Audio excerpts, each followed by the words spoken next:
ನಯನ ಮಧುರ ಮೌನ ಮಿಡಿವ ಹೃದಯ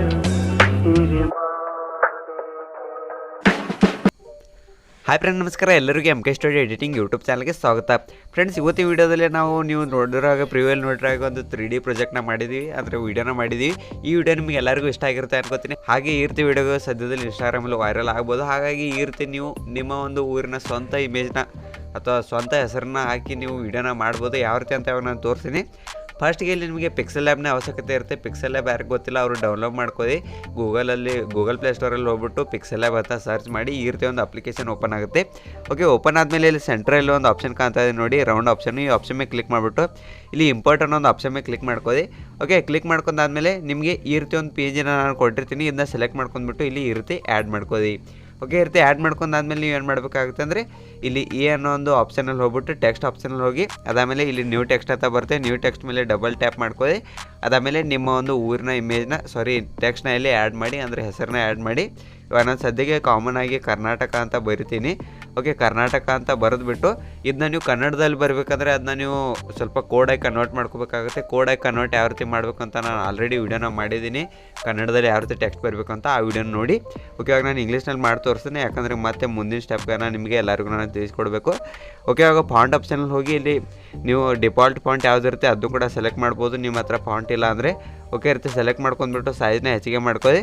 ಅದಾದಮೇಲೆ ಇಲ್ಲಿ ನೀವು ಏನು ಕಲರ್ಸ್ ಇರುತ್ತಲ್ಲ, ಇಲ್ಲಿ ನಿಮಗೆ ಕೆಳಗಡೆ ಕಲರ್ ಆಪ್ಷನ್ ಕಾಣುತ್ತೆ. ಕಲರ್ ಆಪ್ಷನ್ ಹೋಗ್ಬಿಟ್ಟು ಬ್ಲ್ಯಾಕ್ ಕಲರ್ನ ಈ ರೀತಿ ಸೆಲೆಕ್ಟ್ ಮಾಡ್ಕೊಳ್ಳಿ.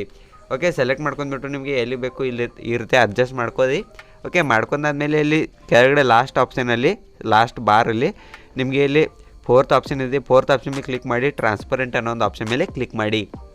ಓಕೆ, ಕ್ಲಿಕ್ ಮಾಡಾದ್ಮೇಲೆ ಮೇಲೆ ನಿಮಗೆ ಸೇವ್ ಬಟನ್ ಕಾಣುತ್ತೆ. ಸೇವ್ ಬಟನ್ ಮೇಲೆ ಕ್ಲಿಕ್ ಮಾಡಿ, ಅಂದರೆ ಮೆಮ್ರಿ ಕಾರ್ಡ್ ಥರ ಆಪ್ಷನ್ ಕಾಣುತ್ತೆ. ಅದ್ರ ಮೇಲೆ ಕ್ಲಿಕ್ ಮಾಡಿಬಿಟ್ಟು ಇಲ್ಲಿ ಸೇವ್ ಆ್ಯಸ್ ಇಮೇಜ್ ಅನ್ನೋ ಒಂದು ಆಪ್ಷನ್ ಮೇಲೆ ಕ್ಲಿಕ್ ಮಾಡಿ ಅದಾದಮೇಲೆ ಸೇವ್ ಟು ಗ್ಯಾಲರಿ ಮಾಡ್ಕೊಳ್ಳಿ. ಓಕೆ, ಇಷ್ಟು ಮಾಡಾದ್ಮೇಲೆ ಪಿಕ್ಸೆಲ್ ಲ್ಯಾಬಿನ ವರ್ಕ್ ಎಲ್ಲ ಕಂಪ್ಲೀಟ್ ಆಗುತ್ತೆ. ನೀವು ಪಿಕ್ಸೆಲ್ ಲ್ಯಾಬ್ನ ಕ್ಲೋಸ್ ಮಾಡಿ ಅಲೈಟ್ ಮೋಷನ್ನ ಓಪನ್ ಮಾಡ್ಕೊಳ್ಳಿ. ಓಕೆ, ನಿಮಗೆ ಅಲೈಟ್ ಮೋಷನ್ನ ಓಪನ್ ಮಾಡ್ಕೊಂಡಾದ್ಮೇಲೆ ನಿಮಗೆ 3D ಪ್ರಾಜೆಕ್ಟ್ ಅನ್ನೋ ಒಂದು ಪ್ರಾಜೆಕ್ಟ್ ಕಾಣ್ತಾ ಇದೆ. ಆದರೆ ನಿಮ್ಮ ಹತ್ರ ಈ ಪ್ರಾಜೆಕ್ಟ್ನ ಡೌನ್ಲೋಡ್ ಮಾಡಬೇಕಾದ್ರೆ ನೀವು ಏನು ಮಾಡಿ ಅಂದರೆ ಗೂಗಲ್ ಅಥವಾ ಪ್ಲೇಸ್ಟೋರ್ನ ಓಪನ್ ಮಾಡ್ಕೊಂಡ್ಬಿಟ್ಟು ಅಲ್ಲಿ 𝗕𝗙𝗘𝗢 ಎಡಿಟಿಂಗ್ ಅಂತ ಅಷ್ಟೇ ಟೈಪ್ ಮಾಡಿ. ಟೈಪ್ ಮಾಡಾದ್ಮೇಲೆ ಫಸ್ಟಿಗೆ ನಮ್ಮ ಒಂದು ವೆಬ್ಸೈಟ್ ಬರುತ್ತೆ 𝗕𝗙𝗘𝗢𝗡𝗏.com ಅಂತ. ಆ ವೆಬ್ಸೈಟಲ್ಲಿ ಎಂಟರ್ ಆದಮೇಲೆ ನೀವು ನಮ್ಮ ಒಂದು ಈ ವಿಡಿಯೋ ಪ್ರಾಜೆಕ್ಟ್ ಏನಿರುತ್ತಲ್ಲ ಈ ಪ್ರಿಸೆಟು, ಆ ಪ್ರಿಸೆಟ್ನ ಡೌನ್ಲೋಡ್ ಮಾಡ್ಕೋಬೋದು. ಯಾವ ರೀತಿ ಅಂತ ಗೊತ್ತಿಲ್ಲ ಅಂದರೆ ಮತ್ತೊಂದ್ಸಲ ಹೇಳ್ಬಿಡ್ತೀನಿ. ಅಲ್ಲಿ ನಿಮಗೆ ಯಾವ ವಿಡಿಯೋ ಬೇಕೋ ಆ ವಿಡಿಯೋನ ಸೆಲೆಕ್ಟ್ ಮಾಡ್ಕೊ, ಅಂದರೆ ಅಲ್ಲಿ ನಿಮಗೆ ಇಮೇಜ್ ಕಾಣ್ತಾ ಇರುತ್ತೆ, ವಿಡಿಯೋ ಇಮೇಜ್ಗಳು. ಅದ್ರ ಮೇಲೆ ಒಂದ್ಸಲ ಟ್ಯಾಪ್ ಮಾಡಿಬಿಟ್ರೆ ಆ ಪೇಜ್ ಒಳಗಡೆ ಎಂಟರ್ ಆಗ್ತೀರಾ. ಅಲ್ಲಿ ಎಂಟರ್ ಆದಮೇಲೆ ನಿಮಗೆ ಯಾವ ಪ್ರಾಜೆಕ್ಟ್ ಬೇಕೋ ಯಾವ ಪ್ರಿಸೆಟ್ ಬೇಕು, 3D ಪ್ರಾಜೆಕ್ಟ್ ಬೇಕು, ಸಾಂಗು, ಇಮೇಜು ಎಲ್ಲನೂ ನೀವು ಡೌನ್ಲೋಡ್ ಮಾಡ್ಕೋಬೋದು. ಓಕೆ, ಅವಾಗ ಪ್ರಾಜೆಕ್ಟ್ನ ನೀವು ಏನು ಮಾಡ್ಬೇಕಂದ್ರೆ ಈ ರೀತಿ ಓಪನ್ ಮಾಡ್ಕೊಳ್ಳಿ. ಓಕೆ, ಓಪನ್ ಮಾಡ್ಕೊಂಡಾದ್ಮೇಲೆ ನಿಮಗೆ ಕೆಲವೊಂದಿಷ್ಟು ಇಲ್ಲಿ ವಸ್ತುಗಳು ಮಿಸ್ಸಿಂಗ್ ಆಗಿರುತ್ತೆ. ಏನಂದರೆ ಇಲ್ಲಿ ನಿಮಗೆ ಟ್ರೈನ್ ಮಿಸ್ ಆಗಿರುತ್ತೆ. ಹಾಗೆ ಮತ್ತೊಂದು ಏನಂದರೆ ಇಲ್ಲಿ ನೀವು ಎನಿಮೇಷನ್ನ ಯಾವ ರೀತಿ ಮಾಡಬೇಕು ಅಂತ ಕೂಡ ಇವತ್ತಿನ ವಿಡಿಯೋದಲ್ಲಿ ನಾನು ಕಂಪ್ಲೀಟಾಗಿ ಹೇಳ್ಕೊಡ್ತೇನೆ. ಯಾಕಂದರೆ ತುಂಬ ಜನ ಎನಿಮೇಷನ್ನ ಯಾವ ರೀತಿ ಮಾಡಬೇಕು ಅಂತ ಕೇಳ್ತಾ ಇದ್ರಿ. ಹಾಗಾಗಿ ಸ್ಟೆಪ್ ಟು ಸ್ಟೆಪ್ ಎನಿಮೇಷನ್ ಹೇಳ್ತಾ ಹೋಗ್ತೀನಿ. ಆದರೆ ಎಲ್ಲರೂ ಇದನ್ನ ಗಮನ ಇಟ್ಟು ನೋಡಬೇಕು. ಹಾಗೆ ಯಾರಾದರೂ ಈ ವಿಡಿಯೋನ ಮಾಡ್ತಾಯಿದ್ರೆ ಈ ವಿಡಿಯೋನ ನೀವು ಯೂಟ್ಯೂಬಲ್ಲಿ ಪ್ಲೇ ಮಾಡಿಬಿಟ್ಟು ನೀವು ಅಲ್ಲಿ ನಿಮ್ಮ ಅಲೈಟ್ ಮೋಷನಲ್ಲಿ ಮಾಡ್ತಾ ಹೋಗಿ. ಅವಾಗ ಮಾತ್ರ ನಿಮಗೆ ಈ ವಿಡಿಯೋ ಅರ್ಥ ಆಗುತ್ತೆ. ಒಂದು ಸಲಕ್ಕೆ ಮಾತ್ರ ಅರ್ಥ ಆಗೋಲ್ಲ, 2 ಸಲ 3 ಸಲ ನೋಡಿದ್ರೆ ಇದು ಕಂಪ್ಲೀಟಾಗಿ ಅರ್ಥ ಆಗುತ್ತೆ. ಓಕೆ, ಅವಾಗ ನೀವು ಏನು ಮಾಡಿ ಅಂದರೆ ಫಸ್ಟ್ಗೆ ಪ್ಲಸ್ ಮೇಲೆ ಕ್ಲಿಕ್ ಮಾಡಿಬಿಟ್ಟು ಇಮೇಜ್ ಆ್ಯಂಡ್ ವಿಡಿಯೋಲ್ಲಿ ಹೋಗಿ ಮೀಡಿಯಾ ಆಪ್ಷನಲ್ಲಿ ಹೋಗಿ. ಅವಾಗ ಸದ್ಯಕ್ಕೆ ಮೀಡಿಯಾ ಅಂತ ಬಂದಿದೆ, ಮೊದಲಿಗೆ ಇಮೇಜ್ ಆ್ಯಂಡ್ ವಿಡಿಯೋ ಅಂತ ಇತ್ತು. ಓಕೆ, ಇಮೇಜ್ ಆ್ಯಂಡ್ ವಿಡಿಯೋಲ್ಲಿ ಹೋದಾದಮೇಲೆ ನಾನು ಈ ರೀತಿ ಒಂದು ಗ್ರೀನ್ ಸ್ಕ್ರೀನ್ನ ನಿಮಗೆ ಕೊಟ್ಟಿರ್ತೀನಿ ನೋಡಿ. ಇಲ್ಲಿ ಟ್ರೈನ್ ಹೋಗ್ತಾ ಇರೋ ಗ್ರೀನ್ ಸ್ಕ್ರೀನ್ ಇದೆ. ಗ್ರೀನ್ ಸ್ಕ್ರೀನ್ನ ನೀವು ಏನು ಮಾಡಬೇಕಾಗುತ್ತೆ ಅಂದರೆ ಇಲ್ಲಿ ನೀವು ಯಾವ ಗ್ರೀನ್ ಸ್ಕ್ರೀನ್ನ ಸೆಲೆಕ್ಟ್ ಮಾಡ್ಕೊಳ್ಳಿ. ಎಫೆಕ್ಟ್ಸಲ್ಲಿ ಹೋಗಿ ಆ್ಯಡ್ ಎಫೆಕ್ಟ್ ಮೇಲೆ ಕ್ಲಿಕ್ ಮಾಡಿಬಿಟ್ಟು ಇಲ್ಲಿ ಕ್ರೋಮಾ ಕೀ ಅನ್ನೋ ಒಂದು ಆಪ್ಷನ್ ಎಫೆಕ್ಟ್ ಇದೆ. ಆ ಎಫೆಕ್ಟ್ ನಿಮಗೆ ಸಿಗಲಿಲ್ಲ ಅಂದರೆ ಏನು ಮಾಡಿ ಅಂದರೆ ಮೇಲೆ ಸರ್ಚ್ ಆಪ್ಷನಲ್ಲಿ ಹೋಗಿ ಇಲ್ಲಿ ನೀವು ಟೈಪ್ ಮಾಡ್ಕೊಳ್ಳಿ ಕ್ರೋಮಾ ಕೀ ಅಂತ. ಫಸ್ಟಿಗೆ ಒಂದು ಎಫೆಕ್ಟ್ ಬರುತ್ತೆ. ಆ ಎಫೆಕ್ಟ್ನ ಸ್ಟ್ಯಾಂಡರ್ಡ್ ಸೆಟ್ಟಿಂಗ್ನ ಸೆಲೆಕ್ಟ್ ಮಾಡ್ಕೊಳ್ಳಿ. ಓಕೆ, ಸೆಲೆಕ್ಟ್ ಮಾಡ್ಕೊಂಡಾದ್ಮೇಲೆ ಇವಾಗ ಸದ್ಯಕ್ಕೆ ಕೆಲವೊಂದಿಷ್ಟು ಗ್ರೀನ್ ಸ್ಕ್ರೀನ್ನ ಅದು ರಿಮೂವ್ ಮಾಡಿದೆ. ಆದರೂ ಕೂಡ ನೀವು ಇಲ್ಲಿ ಕೆಳಗಡೆ ಥ್ರೆಶೋಲ್ಡ್ ಅಂತ ಇರುತ್ತೆ. ಥ್ರೆಶೋಲ್ಡ್ನ ನೀವು ಈ ರೀತಿ ಕಡಿಮೆ ಮಾಡ್ತಾ ಹೋಗಿ ಆಟೋಮೆಟಿಕ್ಕಾಗಿ ಗ್ರೀನ್ ಸ್ಕ್ರೀನು ಈ ರೀತಿ ರಿಮೂವ್ ಆಗ್ತಾ ಹೋಗುತ್ತೆ. ತುಂಬ ಕೂಡ ರಿಮೂವ್ ಮಾಡಿಬಿಡಿ, ಅಷ್ಟೇ ಒಂದು ಸ್ವಲ್ಪ ಈ ರೀತಿ ರಿಮೂವ್ ಮಾಡ್ಕೊಳ್ಳಿ. ಓಕೆ, ರಿಮೂವ್ ಮಾಡ್ಕೊಂಡಾದ್ಮೇಲೆ ಏನು ಮಾಡಬೇಕಾಗುತ್ತೆ ಅಂದರೆ ಈ ಗ್ರೀನ್ ಸ್ಕ್ರೀನ್ನ ಇರುತ್ತೆ ಸೆಲೆಕ್ಟ್ ಮಾಡ್ಕೊಂಡ್ಬಿಟ್ಟು ಈ ರೀತಿ ಕೆಳಗಡೆ ಮೂವ್ ಮಾಡ್ತಾ ಹೋಗಿ. ಕೆಳಗಡೆ ಎಲ್ಲಿವರೆಗೂ ಮೂವ್ ಮಾಡಬೇಕಂದ್ರೆ ಜಸ್ಟ್ ಇಲ್ಲಿವರೆಗೂ ಮಾತ್ರ. ಅಂದರೆ ಇಲ್ಲಿ ನಿಮಗೆ ಕೆಲವೊಂದಿಷ್ಟು ಟೆಕ್ಸ್ಟ್ ಎಫೆಕ್ಟ್ಸ್ಗಳು ಕಾಣುತ್ತೆ. ಓಕೆ, ಈ ರೀತಿ ನೀವು ಇದನ್ನ ಸೆಟ್ ಮಾಡ್ಕೊಳ್ಳಿ. ಓಕೆ ಸೆಟ್ ಮಾಡ್ಕೊಂಡಾದ್ಮೇಲೆ ಏನು ಮಾಡಬೇಕಾಗುತ್ತೆ ಅಂದರೆ ಇಲ್ಲಿ ಮೇಲೆ ಇನ್ನೂ ಕೆಲವೊಂದಿಷ್ಟು ಪೇಂಜ್ ಇದೆ. ಈ ಪೇಂಜನ್ನ ನೀವು ಏನೂ ಮೂವ್ ಮಾಡೋಕ್ಕೆ ಹೋಗ್ಬೇಡಿ. ಓಕೆ ಈ ಪೇಂಜನ್ನ ಏನು ಮೂವ್ ಮಾಡಿದೆ ನೀವು ಇವಾಗ ಏನು ಮಾಡಬೇಕಾಗುತ್ತೆ ಅಂದರೆ ಎನಿಮೇಷನ್ನ ಕೊಡಬೇಕಾಗುತ್ತೆ. ಎನಿಮೇಷನ್ನ ಕೊಡೋಕೆ ಏನು ಮಾಡಿ ಅಂದರೆ ಅದರ ಪ್ಲಸ್ ಮೇಲೆ ಕ್ಲಿಕ್ ಮಾಡಿ ಇಲ್ಲಿ ಆಬ್ಜೆಕ್ಟ್ ಅನ್ನೋ ಒಂದು ಆಪ್ಷನಲ್ಲಿ ಹೋಗ್ಬಿಟ್ಟು ಕ್ಯಾಮ್ರಾ ಅನ್ನೋ ಒಂದು ಲೇಯರ್ನ ಈ ರೀತಿ ಆ್ಯಡ್ ಮಾಡ್ಕೋದಿ. ಓಕೆ ಕ್ಯಾಮ್ರಾ ಲೇಯರ್ ಆ್ಯಡ್ ಆದಮೇಲೆ ಈ ಕ್ಯಾಮ್ರಾ ಲೇಯರು ಪೂರ್ತಿ ವೀಡಿಯೋ ಎಂಡರ್ಗೂ ಆಟೋಮೆಟಿಕ್ಕಾಗಿ ಆ್ಯಡ್ ಆಗುತ್ತೆ. ನೀವೇನು ಇಲ್ಲಿ ಚೇಂಜ್ ಮಾಡೋ ಅವಶ್ಯಕತೆ ಇಲ್ಲ. ಓಕೆ ಇವಾಗ ನೀವು ಏನು ಮಾಡಬೇಕಾಗುತ್ತೆ ಅಂದರೆ ಇಲ್ಲಿ ನಾವು ಏನು ಬುಕ್ ಮಾರ್ಕ್ನ ಆ್ಯಡ್ ಮಾಡಿದ್ದೀವಿ ನೋಡಿ, ಈ ಬುಕ್ ಮಾರ್ಕ್ಗೆ ಕರೆಕ್ಟಾಗಿ ನಾವು ಇಲ್ಲಿ ಕೀ ಫ್ರೇಮ್ನ ಆ್ಯಡ್ ಮಾಡ್ತಾ ಹೋದರೆ ಅಂದರೆ ಕೀ ಫ್ರೇಮ್ನ ಆ್ಯಡ್ ಮಾಡಿ ಒಂದು ಸ್ವಲ್ಪ ಎನಿಮೇಷನ್ ಮಾಡ್ತಾ ಹೋದರೆ ಎಲ್ಲ ಕಂಪ್ಲೀಟಾಗಿ ರೆಡಿ ಆಗುತ್ತೆ. ಹಾಗಾಗಿ ಕರೆಕ್ಟಾಗಿ ಅದನ್ನ ನೋಡ್ತಾ ಹೋಗಿ. ಓಕೆ ಇವಾಗ ನೀವು ಏನು ಮಾಡಬೇಕಾಗುತ್ತೆ ಅಂದರೆ ಈ ಕ್ಯಾಮ್ರಾ ಆಬ್ಜೆಕ್ಟ್ನ ಸೆಲೆಕ್ಟ್ ಮಾಡ್ಕೊಳ್ಳಿ. ಇಲ್ಲಿ ಮೂವ್ ಆ್ಯಂಡ್ ಟ್ರಾನ್ಸ್ಫಾರ್ಮಲ್ಲಿ ಹೋಗಿ ಇಲ್ಲಿ ಒಂದು ಕೀ ಫ್ರೇಮ್ನ ಕೊಡಿ. ಅಂದರೆ ಸ್ಟಾರ್ಟಿಂಗಲ್ಲೇ ಒಂದು ಬುಕ್ ಮಾರ್ಕ್ ಇದೆ, ಹಾಗಾಗಿ ಕೀ ಫ್ರೇಮ್ನ ಕೊಡಿ. ಅದಾದಮೇಲೆ ನೆಕ್ಸ್ಟ್ ಬುಕ್ ಮಾರ್ಕ್ ಎಲ್ಲಿಗಿದೆ ನೋಡಿ, ನೆಕ್ಸ್ಟ್ ಬುಕ್ ಮಾರ್ಕು ಇಲ್ಲಿ ಓಕೆ 10.22 ಸೆಕೆಂಡ್ಗೆ ಇದೆ. ಇಲ್ಲಿಗೆ ಒಂದು ಕೀ ಫ್ರೇಮ್ನ ಕೊಡಿ. ಇವಾಗ ನೀವು ಏನು ಮಾಡಬೇಕಾಗುತ್ತೆ ಅಂದರೆ ಇಲ್ಲಿ ಜಡ್ನ ಸೆಲೆಕ್ಟ್ ಮಾಡ್ಕೊಳ್ಳಿ. ಜಡ್ನ ಸೆಲೆಕ್ಟ್ ಮಾಡ್ಕೊಂಡ್ಬಿಟ್ಟು ಒಂದು ಸ್ವಲ್ಪ ಈ ರೀತಿ ಜೂಮ್ ಮಾಡ್ಕೊಳ್ಳಿ. ಓಕೆ ಜೂಮ್ ಮಾಡ್ಕೊಂಡಾದ್ಮೇಲೆ ಇವಾಗ ಈ ಎರಡು ಕೀ ಫ್ರೇಮ್ ನಡುವೆ ಬಂದುಬಿಟ್ಟು, ನಡುವೆ ಅಂದರೆ ಅದಕ್ಕೂ ಈ ಎರಡು ಕೀ ಫ್ರೇಮ್ ಏನಿರುತ್ತೆ ನೋಡಿ. ಓಕೆ ಈ ಎರಡು ಕೀ ಫ್ರೇಮ್ ನಡುವೆ ಬಂದುಬಿಟ್ಟು ಇಲ್ಲಿ ಕೆಳಗಡೆ ಗ್ರಾಫ್ ಆಪ್ಷನ್ ಇದೆ, ಗ್ರಾಫ್ ಆಪ್ಷನ್ ಮೇಲೆ ಕ್ಲಿಕ್ ಮಾಡಿಬಿಟ್ಟು ಈ ರೀತಿ ಕೀ ಫ್ರೇಮ್ನ ಗ್ರಾಫ್ನ ಸೆಟ್ ಮಾಡ್ಕೊಳ್ಳಿ. ಓಕೆ ಇವಾಗ ನಿಮ್ಮ ಮೂಮೆಂಟು ಈ ರೀತಿ ಸ್ಮೂತಾಗಿ ರನ್ ಆಗುತ್ತೆ. ಓಕೆ ಅದಾದಮೇಲೆ ನೀವು ಏನು ಮಾಡಬೇಕಾಗುತ್ತೆ ಅಂದರೆ ಒಂದು ಸ್ವಲ್ಪ ಇವಾಗ ಮತ್ತೆ ಜೂಮ್ ಔಟ್ ಮಾಡ್ಕೋತೀನಿ. ಓಕೆ ಇವಾಗ ನೀವು ಏನು ಮಾಡಬೇಕಾಗುತ್ತೆ ಅಂದರೆ ಇಲ್ಲಿ ನೆಕ್ಸ್ಟ್ ಬುಕ್ ಮಾರ್ಕ್ ಎಲ್ಲಿದೆ 12.21 ಸೆಕೆಂಡ್ ಇದೆ.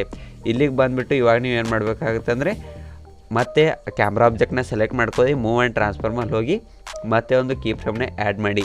ಓಕೆ ಈ ಕೀ ಫ್ರೇಮ್ನ ಆ್ಯಡ್ ಮಾಡಾದ್ಮೇಲೆ ಇದಕ್ಕೂ ಮುಂಚೆ ಅಂದರೆ ಒಂದು 4-5 ಸೆಕೆಂಡ್ ಸ್ಮಾಲ್ 4-5 ಸೆಕೆಂಡ್ ಹಿಂದೆ ಮತ್ತೊಂದು ಕೀ ಫ್ರೇಮ್ನ ಆ್ಯಡ್ ಮಾಡ್ಕೊಳ್ಳಿ. ಯಾಕಂತ ಹೇಳ್ತೀನಿ, ಅದಕ್ಕೂ ಮುಂಚೆ ಈ ರೀತಿ ಫಸ್ಟ್ಗೆ ಆ್ಯಡ್ ಮಾಡ್ಕೊಳ್ಳಿ. ಯಾಕಂದರೆ ಇವಾಗ ನೀವು ನೋಡ್ತಿರ್ಬೋದು ಇಲ್ಲಿಗೆ ಬಂದಾದ್ಮೇಲೆ ನಾವು ಮೂಮೆಂಟ್ನ ಕೊಡ್ತೀವಿ, ಆದರೆ ಅದು ಈ ಕೀ ಫ್ರೇಮಿಂದ ಡೈರೆಕ್ಟಾಗಿ ಮೂವ್ಮೆಂಟ್ ಆಗುತ್ತೆ. ಯಾರಿಗೆ ಅರ್ಥ ಆಗುತ್ತೋ ಇಲ್ಲೋ ಗೊತ್ತಿಲ್ಲ, ಅಂದರೆ ಇವಾಗ ನೋಡಿ ಇಲ್ಲಿ 12.21 ಸೆಕೆಂಡ್ಗೆ ಬಂದುಬಿಟ್ಟು ಇವಾಗ ನಾವು ಇದನ್ನ ಇಲ್ಲಿ ರೈಟ್ ಸೈಡ್ಗೆ ಮೂವ್ ಮಾಡ್ಕೋತೀವಿ ಲಿರಿಕ್ಸ್ ಹತ್ರ. ಆದರೆ ಇಲ್ಲಿ ಹಿಂದೆ ಒಂದು ಕೀ ಫ್ರೇಮ್ನ ಆ್ಯಡ್ ಮಾಡಲಿಲ್ಲ ಅಂದರೆ ಅದು ಎಲ್ಲಿಂದ ಮೂವ್ ಆಗೋಕ್ಕೆ ಸ್ಟಾರ್ಟ್ ಆಗುತ್ತೆ ಅಂದರೆ ಈ ಕೀ ಫ್ರೇಮ್ ಇದೆ ನೋಡಿ 10.22 ಸೆಕೆಂಡ್ ಕೀ ಫ್ರೇಮು ಇಲ್ಲಿಂದಾನೇ ಸ್ಲೋ ಆಗಿ ಮೂವ್ ಆಗೋಕ್ಕೆ ಸ್ಟಾರ್ಟ್ ಆಗುತ್ತೆ. ಹಾಗಾಗಿ ಅದನ್ನ ನಾವು ಸ್ಟಾಪ್ ಮಾಡೋಕ್ಕಾಗಲ್ಲ. ಓಕೆ ಅದಕ್ಕಾಗಿ ನೀವೇನು ಮಾಡಿ ಅಂದರೆ 12.16 ಸೆಕೆಂಡ್ಗೆ ಒಂದು ಕೀ ಫ್ರೇಮ್ನ ಆ್ಯಡ್ ಮಾಡ್ಕೊಳ್ಳಿ. ಅರ್ಥ ಆಗಲಿಲ್ಲ ಅಂದ್ರೂ ಆ್ಯಡ್ ಮಾಡ್ಕೊಳ್ಳಿ, ಅದು ಮುಂದೆ ನಿಮ್ಗೆ ತಾನಾಗೆ ಅರ್ಥ ಆಗುತ್ತೆ. ಓಕೆ ಇವಾಗ 12.21 ಸೆಕೆಂಡ್ ಬಂದುಬಿಟ್ಟು ಇವಾಗ ನಾವು ಈಗ ಇದನ್ನ ಮೂವ್ ಮಾಡ್ಕೋಬೇಕಾಗುತ್ತೆ ಇಲ್ಲಿ ಗಿಡದ ಮೇಲೆ. ಯಾಕಂದರೆ ಲಿರಿಕ್ಸ್ ಇಲ್ಲಿ ಗಿಡದ ಮೇಲೆ ಬರುತ್ತೆ. ಓಕೆ ಇವಾಗ ನೋಡ್ತಿರ್ಬೋದು ಇಲ್ಲಿ ನಗು ಅನ್ನೋ ಒಂದು ಲಿರಿಕ್ಸ್ ಇಲ್ಲಿ ಬಂದಿದೆಯಲ್ಲ, ಅಲ್ಲಿ ಇದನ್ನ ನಾವು ಇವಾಗ ಮೂವ್ ಮಾಡ್ಕೋಬೇಕಾಗುತ್ತೆ. ಮೂವ್ ಮಾಡೋಕ್ಕೆ ಒಂದು ಸ್ವಲ್ಪ ಜೂಮ್ ಮಾಡ್ಕೊ, ಯಾಕಂದರೆ ಇವಾಗ ಜೂಮ್ ಕೂಡ ಮಾಡ್ಕೋಲೇಬೇಕು. ಅದಕ್ಕಾಗಿ ಜಡ್ ಮೇಲೆ ಕ್ಲಿಕ್ ಮಾಡಿಬಿಟ್ಟು ಈ ರೀತಿ ಜೂಮ್ ಮಾಡ್ಕೊಳ್ಳಿ. ಜೂಮ್ ಮಾಡ್ಕೊಂಡಾದ್ಮೇಲೆ ಎಕ್ಸ್ ಮತ್ತು ವಾಯ್ ಅನ್ನೋ ಒಂದು ಆಪ್ಷನ್ ಮೇಲೆ ಕ್ಲಿಕ್ ಮಾಡಿಬಿಟ್ಟು ಈ ರೀತಿ ಅದನ್ನ ನೀವು ರೈಟ್ ಸೈಡ್ಗೆ ಈ ರೀತಿ ಮೂವ್ ಮಾಡ್ಕೊಳ್ಳಿ. ಇವಾಗ ನೋಡ್ತಿರ್ಬೋದು ನಿಮ್ಮ ಒಂದು ಮೂವ್ಮೆಂಟು ಈ ರೀತಿ ಬರುತ್ತೆ. ಓಕೆ ಈ ರೀತಿ ಬಂದಾದಮೇಲೆ ಏನು ಮಾಡಬೇಕಾಗುತ್ತೆ ಅಂದರೆ ಇವಾಗ ಇಲ್ಲಿ ನೆಕ್ಸ್ಟ್ ಬುಕ್ ಮಾರ್ಕ್ ಬನ್ನಿ 14.11 ಸೆಕೆಂಡ್ಗೆ ಇದ್ರ ಮೇಲೆ ಒಂದು ಕೀ ಫ್ರೇಮ್ನ ಆ್ಯಡ್ ಮಾಡಿ. ಕೀ ಫ್ರೇಮ್ನ ಆ್ಯಡ್ ಮಾಡಾದ್ಮೇಲೆ ಅದಕ್ಕೂ ಮುಂಚೆ ಒಂದು 4-5 ಸೆಕೆಂಡ್ ಮುಂಚೆ ಮತ್ತೊಂದು ಕೀ ಫ್ರೇಮ್ನ ಆ್ಯಡ್ ಮಾಡಿ. ಆ ಕೀ ಫ್ರೇಮ್ನ ಆ್ಯಡ್ ಮಾಡಿಬಿಟ್ಟು ಇಲ್ಲಿ ಫಸ್ಟ್ ಕೀ ಫ್ರೇಮ್ ಏನು ಬರುತ್ತಲ್ಲ 14.10 ಸೆಕೆಂಡ್ಗಿಂತ ಮುಂಚೆ ಒಂದು ಏನು ಕೀ ಫ್ರೇಮ್ನ ಆ್ಯಡ್ ಮಾಡಿದ್ದೀವಲ್ಲ, ಇಲ್ಲಿಗೆ ಬಂದುಬಿಟ್ಟು ಜಡ್ ಮೇಲೆ ಕ್ಲಿಕ್ ಮಾಡಿ ಅದಾದಮೇಲೆ ಒಂದು ಸ್ವಲ್ಪ ಈ ರೀತಿ ಜೂಮ್ ಮಾಡ್ತಾ ಹೋಗಿ. ಓಕೆ ಇವಾಗ ಅಂದರೆ ಯಾವ ರೀತಿ ಮೂಮೆಂಟ್ ಬರುತ್ತೆ ಅಂದರೆ ಇವಾಗ ನೋಡಿ ಈ ರೀತಿ ನಿಧಾನವಾಗಿ ಅದು ನಗು ಅನ್ನೋಂಥ ಟೆಕ್ಸ್ಟ್ ಮೇಲೆ ಜೂಮ್ ಆಗ್ತಾ ಹೋಗುತ್ತೆ. ಓಕೆ ಅದಕ್ಕೆ ನಾವು ಆ ಎರಡು ಕೀ ಫ್ರೇಮ್ಗೆ ನಡುವೆ ಒಂದು ಗ್ರಾಫ್ ಸೆಟ್ಟಿಂಗ್ನ ಮಾಡಬೇಕಾಗುತ್ತೆ. ಗ್ರಾಫ್ ಸೆಟ್ಟಿಂಗ್ ಯಾವ ರೀತಿ ಅಂದರೆ ಗ್ರಾಫ್ ಆಪ್ಷನಲ್ಲಿ ಹೋಗಿ ಈ ರೀತಿ ಇದನ್ನ ಗ್ರಾಫ್ನ ಸೆಟ್ ಮಾಡ್ಕೊಳ್ಳಿ. ಅಂದರೆ ಮೂಮೆಂಟ್ ಆದ ತಕ್ಷಣ ಈ ರೀತಿ ಅದು ಮೂವ್ ಆಗೋಕ್ಕೆ ಸ್ಟಾರ್ಟ್ ಆಗುತ್ತೆ. ಓಕೆ ಇದಾದಮೇಲೆ ನಾವು ಈಗ ಏನು ಮಾಡಬೇಕಂದ್ರೆ ಇಲ್ಲಿ 14.11 ಸೆಕೆಂಡ್ಗೆ ನಾವು ನೆಕ್ಸ್ಟ್ ಲಿರಿಕ್ಸ್ ಎಲ್ಲಿರುತ್ತೆ ಇಲ್ಲಿ ಮೇಲೆ ಇರುತ್ತಲ್ಲ ಅಲ್ಲಿಗೆ ನಾವು ಇವಾಗ ಮೂವ್ ಆಗಬೇಕಾಗುತ್ತೆ. ಮೂವ್ ಆಗೋಕ್ಕಾಗಿ ಏನು ಮಾಡಿ ಅಂದರೆ ಈ ರೀತಿ ನಿಮ್ಮ ಒಂದು ಏನು ಇಲ್ಲಿ ಕೆಳಗಡೆ ಮೂವ್ ಆಪ್ಷನ್ ಇದೆ ನೋಡಿ, ಮೂವ್ ಆಪ್ಷನ್ ಮೂಲಕ ಇಲ್ಲಿ ಮೇಲೆ ಮೂವ್ ಆಗಿ. ಓಕೆ ಆ ಟೆಕ್ಸ್ಟ್ ಎಲ್ಲಿಗಿದೆ ನೋಡಿ ಒಂದು ಸ್ವಲ್ಪ ಕೆಳಗೆ ಮಾಡ್ಕೊಳ್ಳಿ. ಓಕೆ ಈ ರೀತಿ ಕೆಳಗಡೆ ಮೂವ್ ಮಾಡ್ಕೊಂಡ್ಬಿಟ್ಟು ಒಂದು ಸ್ವಲ್ಪ ಜೂಮ್ ಕೂಡ ನೀವು ಬೇಕಾದರೆ ಮಾಡ್ಕೋಬೋದು. ಓಕೆ ಮಾಡ್ಕೊಂಡಾದ್ಮೇಲೆ ಈ ರೀತಿ ನಿಮ್ಮ ಮೂವ್ಮೆಂಟ್ ಈ ರೀತಿ ಆಗುತ್ತೆ ನೋಡಿ. ಓಕೆ ಈ ರೀತಿ ಕರೆಕ್ಟಾಗಿ ಟೆಕ್ಸ್ಟ್ ಬಂದ ತಕ್ಷಣ ಅಲ್ಲಿಗೆ ಮೂವ್ ಆಗುತ್ತೆ. ಓಕೆ ಮೂವ್ ಆದಮೇಲೆ ಅವಾಗ 15.10 ಸೆಕೆಂಡ್ ಬಂದುಬಿಟ್ಟು ಮತ್ತೊಂದು ಕೀ ಫ್ರೇಮ್ನ ಆ್ಯಡ್ ಮಾಡಿ. ಕೀ ಫ್ರೇಮ್ ಆ್ಯಡ್ ಮಾಡಾದ್ಮೇಲೆ ಅದಕ್ಕೂ ಮುಂಚೆ ಈ ರೀತಿ ಮತ್ತೊಂದು ಕೀ ಫ್ರೇಮ್ನ ಆ್ಯಡ್ ಮಾಡ್ಕೊಳ್ಳಿ. ಓಕೆ ಸೇಮ್ ಆಗಲೇ ಮಾಡಿದ್ವಿ ಅದೇ ಥರ. ಇವಾಗ ಮುಂಚೆ ಇರೋ ಕೀ ಫ್ರೇಮ್ನಲ್ಲಿ ಹೋಗ್ಬಿಟ್ಟು ಜಡ್ ಆಪ್ಷನ್ ಮೇಲೆ ಕ್ಲಿಕ್ ಮಾಡಿ ಒಂದು ಸ್ವಲ್ಪ ಈ ರೀತಿ ಜೂಮ್ ಮಾಡ್ತಾ ಹೋಗಿ. ಜೂಮ್ ಮಾಡ್ತಾ ಹೋದಾದ್ಮೇಲೆ ಎರಡು ಕೀ ಫ್ರೇಮ್ ನಡುವೆ ಬಂದುಬಿಟ್ಟು ಈ ರೀತಿ ಗ್ರಾಫ್ನ ಸೆಟ್ ಮಾಡ್ಕೊಳ್ಳಿ. ಓಕೆ ಇವಾಗ ಮತ್ತೊಮ್ಮೆ ನಿಮಗೆ ನಾನು ಮೂಮೆಂಟ್ನ ತೋರಿಸ್ಬಿಡ್ತೀನಿ ಯಾವ ರೀತಿ ಆಗಿದೆ ಅಂತ. ಓಕೆ ನೋಡ್ತಿರ್ಬೋದು ಈ ರೀತಿ ಮೂಮೆಂಟು ಇವಾಗ ಕರೆಕ್ಟಾಗಿ ರನ್ ಆಗ್ತಾಯಿದೆ. ಓಕೆ ಇವಾಗ ನೀವು ಏನು ಮಾಡಬೇಕಾಗುತ್ತೆ ಅಂದರೆ ಇಲ್ಲಿ 15.10 ಸೆಕೆಂಡ್ ಏನಿದೆ ನೋಡಿ, ಇಲ್ಲಿಗೆ ಏನು ಕೀ ಫ್ರೇಮ್ ಆ್ಯಡ್ ಮಾಡಿದ್ದೀವಿ ಈ ಕೀ ಫ್ರೇಮ್ಗೆ ನೀವು ಈ ಕೀ ಫ್ರೇಮಲ್ಲಿ ನೀವೇನು ಚೇಂಜಸ್ ಮಾಡಬೇಕಾಗುತ್ತೆ ಅಂದರೆ ಇವಾಗ ನೆಕ್ಸ್ಟ್ ಟೆಕ್ಸ್ಟ್ ಅಲ್ಲಿಗೆ ಬರುತ್ತೆ, ಅಲ್ಲಿಗೆ ಇವಾಗ ನಾವು ಮೂವ್ ಆಗಬೇಕಾಗುತ್ತೆ. ನೆಕ್ಸ್ಟ್ ಎಲ್ಲಿಗೆ ಬರುತ್ತೆ ಅಂದರೆ ಲೆಫ್ಟ್ ಸೈಡಲ್ಲಿ ಇಲ್ಲಿ ಗಿಡದ ಹತ್ರ ಬರುತ್ತೆ. ಓಕೆ, ಇಲ್ಲಿವಾಗ ಇದನ್ನ ಮೂವ್ ಮಾಡ್ಕೋಬೇಕಾಗುತ್ತೆ. ಓಕೆ, ಇಲ್ಲಿಗೆ ಬರುತ್ತೆ, ಇಲ್ಲಿವರೆಗೂ ಇದನ್ನ ಸದ್ಯಕ್ಕೆ ನಾವು ಮೂವ್ ಮಾಡ್ಕೊಂಡಿದ್ದೀವಿ. ಮೂವ್ ಮಾಡ್ಕೊಂಡಾದ್ಮೇಲೆ ಒಂದು ಸ್ವಲ್ಪ ಜೂಮ್ ಆಪ್ಷನ್ ಮೂಲಕ ಇರುತ್ತೆ ಜೂಮ್ ಕೂಡ ಮಾಡ್ಕೋಬೋದು. ಓಕೆ, ಈ ರೀತಿ ನಿಮ್ಮ ಒಂದು ಮೂವ್ಮೆಂಟ್ ಆಗುತ್ತೆ ನೋಡ್ಬೋದು. ಓಕೆ, ಈ ರೀತಿ ಮೂವ್ಮೆಂಟ್ ಆದಮೇಲೆ ಅವಾಗ ನೆಕ್ಸ್ಟ್ ಇಲ್ಲಿ 17.1 ಸೆಕೆಂಡ್ ಬಂದುಬಿಟ್ಟು ಇಲ್ಲಿ ಕೂಡ ಒಂದು ಕೀ ಫ್ರೇಮ್ನ ಆ್ಯಡ್ ಮಾಡಿ, ಅದಕ್ಕೂ ಮುಂಚೆ ಮತ್ತೊಂದು ಸಲ ಈ ರೀತಿ ಕೀ ಫ್ರೇಮ್ನ ಆ್ಯಡ್ ಮಾಡಿ. ಓಕೆ, ಮುಂಚೆ ಇರೋ ಕೀ ಫ್ರೇಮ್ ಬಂದುಬಿಟ್ಟು ಈ ರೀತಿ ಒಂದು ಸ್ವಲ್ಪ ಜೂಮ್ ಮಾಡ್ಕೊಳ್ಳಿ. ಅದಾದಮೇಲೆ ಗ್ರಾಫ್ ಸೆಟ್ಟಿಂಗ್ನ ಈ ರೀತಿ ಮಾಡ್ಕೊಳ್ಳಿ. ಓಕೆ, ಗ್ರಾಫ್ ಸೆಟ್ಟಿಂಗ್ ಮಾಡಾದ್ಮೇಲೆ ಇವಾಗ 17.1 ಸೆಕೆಂಡ್ ಬಂದುಬಿಟ್ಟು ಮತ್ತೆ ಇವಾಗ ನೆಕ್ಸ್ಟ್ ಲಿರಿಕ್ಸ್ ಎಲ್ಲಿಗೆ ಬರುತ್ತೆ ಅಲ್ಲಿಗೆ ಈ ರೀತಿ ಇದನ್ನ ಮೂವ್ ಮಾಡ್ಕೊಳ್ಳಿ. ಓಕೆ, ನೆಕ್ಸ್ಟ್ ಲಿರಿಕ್ಸ್ ಎಲ್ಲಿಗೆ ಬರುತ್ತೆ ಇಲ್ಲಿಗೆ ಬರುತ್ತೆ, ಇನ್ನೊಂದು ಸ್ವಲ್ಪ ಈ ರೀತಿ ಮೇಲೆ ಮೂವ್ ಮಾಡ್ಕೊಳ್ಳಿ. ಅದಾದಮೇಲೆ ಜಡ್ ಆಪ್ಷನ್ ಮೂಲಕ ಒಂದು ಸ್ವಲ್ಪ ಜೂಮ್ ಮಾಡ್ಬೋದು ಅಥವಾ ಜೂಮ್ ಔಟ್ ಕೂಡ ಮಾಡ್ಬೋದು. ಓಕೆ, ಅವ್ನು ನಾನು ತೋರಿಸ್ತೀನಿ ಯಾವ ರೀತಿ ಇದು ಮೂವ್ಮೆಂಟ್ ಆಗ್ತಾಯಿದೆ ಅಂತ. ಓಕೆ, ಈ ರೀತಿ ನೀವು ನೋಡ್ತಿರ್ಬೋದು ಮೂವ್ಮೆಂಟ್ ಎಲ್ಲ ಕರೆಕ್ಟಾಗಿ ರನ್ ಆಗ್ತಾಯಿದೆ. ನೀವು ಕೂಡ ನಾನು ಹೇಳೋ ರೀತಿಯೇ ಮಾಡ್ತಾ ಹೋಗಿ, ಏನೂ ಕೂಡ ಚೇಂಜಸ್ ಮಾಡಬೇಡಿ, ಆರಾಮಾಗಿ ನಿಮ್ಮ ವಿಡಿಯೋ ಕೂಡ ರೆಡಿ ಆಗುತ್ತೆ. ಓಕೆ, ಇಷ್ಟು ಮಾಡಾದ್ಮೇಲೆ ಇವಾಗ ನೀವು ಏನು ಮಾಡಬೇಕಾಗುತ್ತೆ ಅಂದರೆ ಇಲ್ಲಿ ನೆಕ್ಸ್ಟ್ ಕೀ ಫ್ರೇಮ್ ಎಲ್ಲಿಗೆ ಅಂದರೆ 18.17 ಸೆಕೆಂಡ್ ಬಂದುಬಿಟ್ಟು ಒಂದು ಕೀ ಫ್ರೇಮ್ನ ಆ್ಯಡ್ ಮಾಡಿ. ಅದಾದಮೇಲೆ ಮುಂದೆ ಬಂದುಬಿಟ್ಟು ನೀವು ಎಲ್ಲಿಗಂದರೆ ಇಲ್ಲಿ ನಿಮಗೆ ರೌಂಡೆಡ್ ರೆಕ್ಟ್ಯಾಂಗಲ್ ಸಿಗುತ್ತೆ 21.9 ಸೆಕೆಂಡ್ಗೆ. ಇಲ್ಲಿಗೆ ಬಂದುಬಿಟ್ಟು ಮತ್ತೊಂದು ಕೀ ಫ್ರೇಮ್ನ ಆ್ಯಡ್ ಮಾಡಿ. ಅದಾದಮೇಲೆ ಈ ರೀತಿ ಜಡ್ ಆಪ್ಷನ್ ಮೇಲೆ ಕ್ಲಿಕ್ ಮಾಡಿಬಿಟ್ಟು ಈ ರೀತಿ ಜೂಮ್ ಔಟ್ ಮಾಡ್ತಾ ಹೋಗಿ. ಅದಾದಮೇಲೆ ಕರೆಕ್ಟಾಗಿ ನಿಮ್ಮ ಒಂದು ವಿಡಿಯೋ ಏನಿದೆ ಅದನ್ನ ಕರೆಕ್ಟಾಗಿ ಈ ರೀತಿ ಸೆಂಟ್ರಲ್ಲಿ ಸೆಟ್ ಮಾಡ್ಕೊಳ್ಳಿ. ಓಕೆ, ಈ ರೀತಿ ಸೆಟ್ ಮಾಡ್ಕೊಂಡಾದ್ಮೇಲೆ ನೋಡ್ಬೋದು. ಓಕೆ, ಈ ರೀತಿ ಇದು ಸೆಂಟ್ರಲ್ಲಿ ಒಂದು ಎಕ್ಸ್ಟ್ರಾ ಕೀ ಫ್ರೇಮ್ ಬಂದಿದೆ, ಇದನ್ನ ಇವಾಗ ರಿಮೂವ್ ಮಾಡಿದ್ದೀವಿ.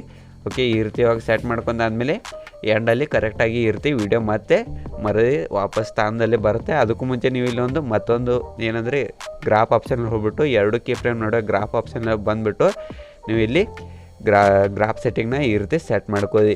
ಓಕೆ, ಸೆಟ್ ಮಾಡ್ಕೊಂಡಾದ್ಮೇಲೆ ಇವಾಗ ನೀವು ಏನು ಮಾಡಬೇಕಾಗುತ್ತೆ ಅಂದರೆ ಸ್ಟಾರ್ಟಿಂಗಲ್ಲಿ ಬಂದುಬಿಟ್ಟು ಪ್ಲಸ್ ಮೇಲೆ ಕ್ಲಿಕ್ ಮಾಡಿ ಇಮೇಜ್ ಆ್ಯಂಡ್ ವಿಡಿಯೋ ಆಪ್ಷನಲ್ಲಿ ಹೋಗ್ಬಿಟ್ಟು ಈ ಒಂದು ಕರ್ನಾಟಕ ಒಂದು ಪೇಜಿನ ಇಲ್ಲಿ ಕರೆಕ್ಟಾಗಿ ನಿಮಗೆ ಲೆಫ್ಟ್ ಸೈಡಲ್ಲಿ ಎಲ್ಲಿಗೆ ಬೇಕು ನೋಡು ಅಲ್ಲಿಗೆ ಈ ರೀತಿ ಇದನ್ನ ಸೆಟ್ ಮಾಡ್ಕೊಳ್ಳಿ. ಫಸ್ಟ್ಗೆ ಅದನ್ನ ನೀವು ಪೂರ್ತಿ ವಿಡಿಯೋ ಎಂಡ್ವರೆಗೂ ಈ ರೀತಿ ಫಸ್ಟ್ಗೆ ಈ ರೀತಿ ಎಕ್ಸ್ಟೆಂಡ್ ಮಾಡ್ಕೊಳ್ಳಿ. ಎಕ್ಸ್ಟೆಂಡ್ ಮಾಡ್ಕೊಂಡಾದ್ಮೇಲೆ ಕರೆಕ್ಟಾಗಿ ಅದು ನಿಮ್ಗೆ ಎಲ್ಲಿಗೆ ಬೇಕೋ ಅಲ್ಲಿಗೆ ಈ ರೀತಿ ಕರೆಕ್ಟಾಗಿ ಈ ರೀತಿ ಸೆಟ್ ಮಾಡ್ಕೊಳ್ಳಿ. ಓಕೆ, ಆಗ ನೋಡ್ತಿರ್ಬೋದು ನಿಮ್ಮ ಒಂದು ವಿಡಿಯೋ ಈ ರೀತಿ ಕರೆಕ್ಟಾಗಿ ರೆಡಿ ಆಗಿರುತ್ತೆ. ಓಕೆ, ಈ ವಿಡಿಯೋ ನಿಮಗೆ ಇಷ್ಟ ಆಗಿದ್ರೆ ವಿಡಿಯೋನ ಲೈಕ್ ಮಾಡಿ, ಹಾಗೆ ಇದೇ ರೀತಿ ಮತ್ತಷ್ಟು ಕನ್ನಡ ವಿಡಿಯೋ ಎಡಿಟಿಂಗ್ ಆಗಿ ನಮ್ಮ ಚಾನಲ್ನ ಸಬ್ಸ್ಕ್ರೈಬ್ ಮಾಡ್ಕೊಳ್ಳಿ.